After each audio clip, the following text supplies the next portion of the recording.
finalizando o livro, e eu só vou fazer esse vídeo aqui porque eu tava a fim de beber, e a regra só pode beber quando estiver estudando.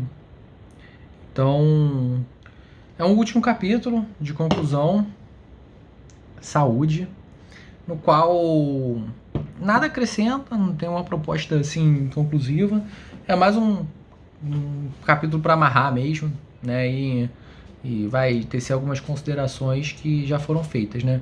E aí ele vai falar que nos anos 20, 30, quando os intelectuais dos Estados Unidos estavam persuadidos pelo que o capitalismo seria um sistema deficiente, que inibiria o bem-estar econômico e assim a liberdade, né? E aí a esperança para o futuro dependia da atuação do poder público. Eu não dei nenhum gole.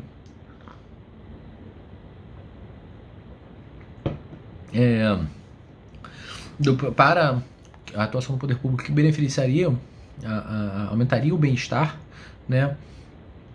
A mudança de mentalidade, ela veio com uma comparação, né, dos estados de coisas presentes na ocasião com o resultado de grandes injustiças e defeitos promovidas pelo socialismo, comparada com estados hipotéticos, como deveria ser. Então, o socialismo vendeu, mas não entregou, né?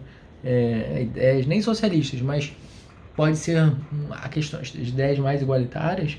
Elas venderam um ideal, só que realmente não conseguiu entregar. Os efeitos ficaram muito aquém do que eles se propunham, né? E aí os intelectuais que defendiam essas posturas do governo mais intervencionistas pensaram duas vezes antes de falar. Então, o real, que foi realmente o presente, comparado à situação do bem-estar atual, não ficou muito bem na foto, né? Não ficou... Não estou encontrando a palavra, mas eu quero dizer que não tava nada legal, né, do que eles prometeram. E a humanidade vivenciou com as experiências de uma centralização de controle político por meio da intervenção do Estado em assuntos econômicos, vivenciou crises trágicas, né? Mas, graças a Deus, houve uma revolução, tanto na política, tanto na ciência, tanto na tecnologia, que houve uma argumentação que a gente poderia conseguir mais resultados positivos e melhorar o bem-estar de todo mundo quando uma política, com uma estrutura política mais democrática, com dispositivos mais modernos,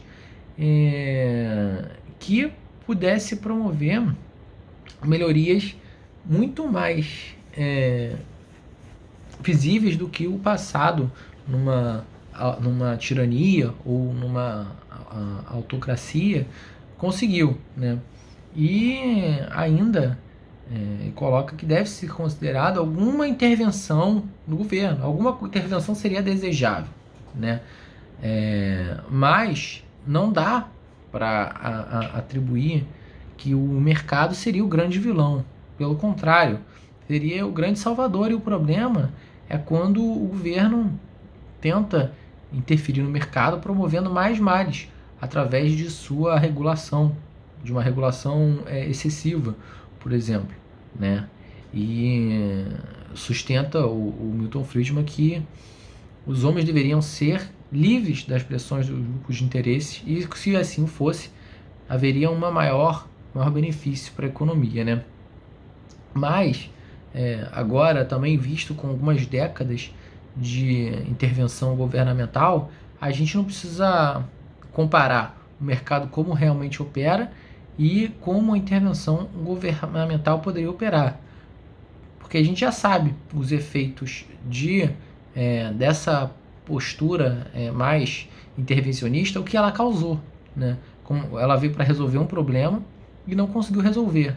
Então a gente pode comparar o real com o real, segundo ele coloca. E aí, segundo, quando a gente faz essa comparação, essa diferença da operação entre o real do mercado e a sua operação ideal, embora seja realmente uma diferença bastante grande, não existe nada em comparação entre a diferença dos efeitos da intervenção do governo com os efeitos pretendidos, né? Então, se pegar o mercado ideal com o mercado real, existe uma diferença sim.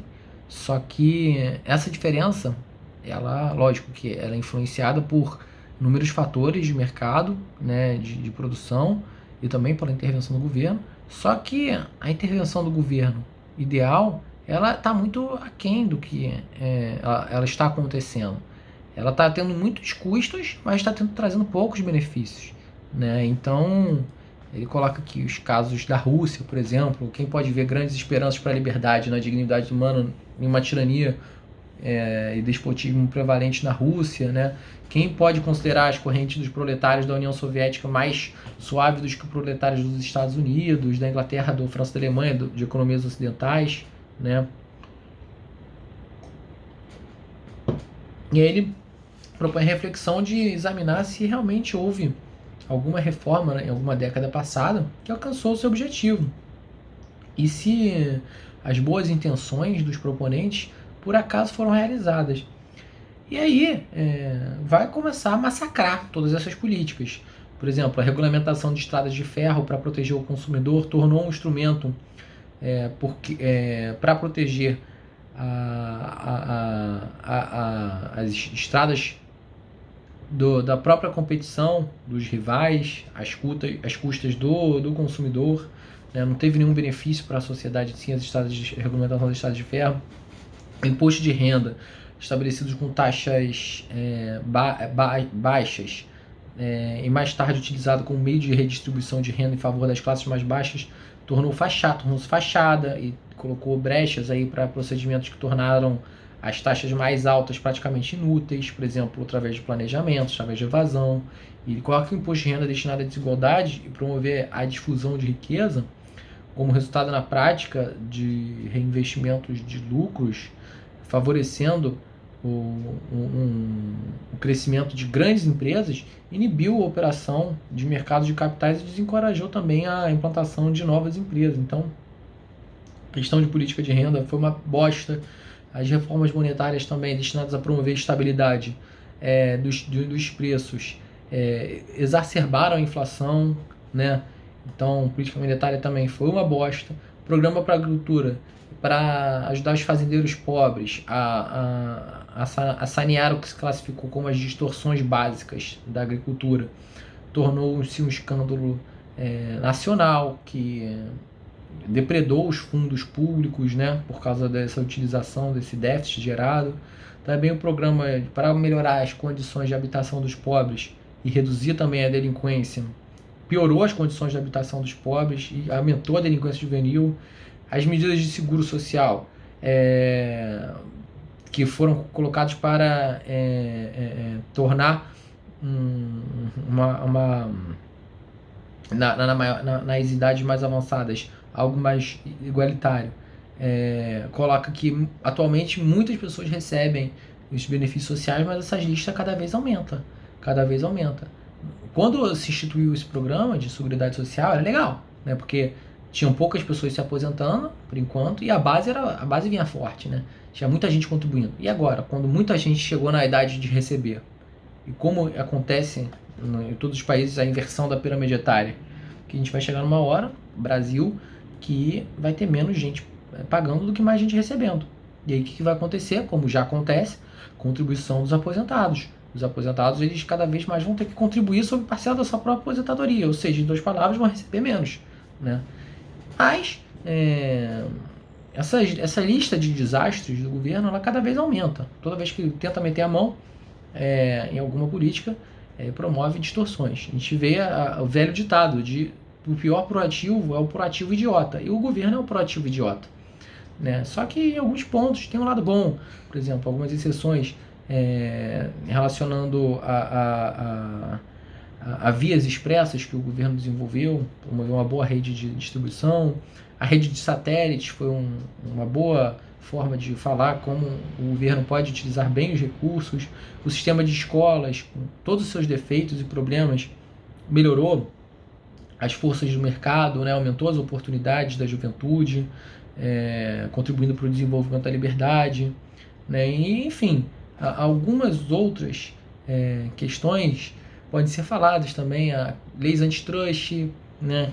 Medidas de saúde pública que contribuíram para a redução de moléstias infecciosas, aqui leia-se vacinação, algumas medidas assistenciais que mitigaram a miséria e o sofrimento, né?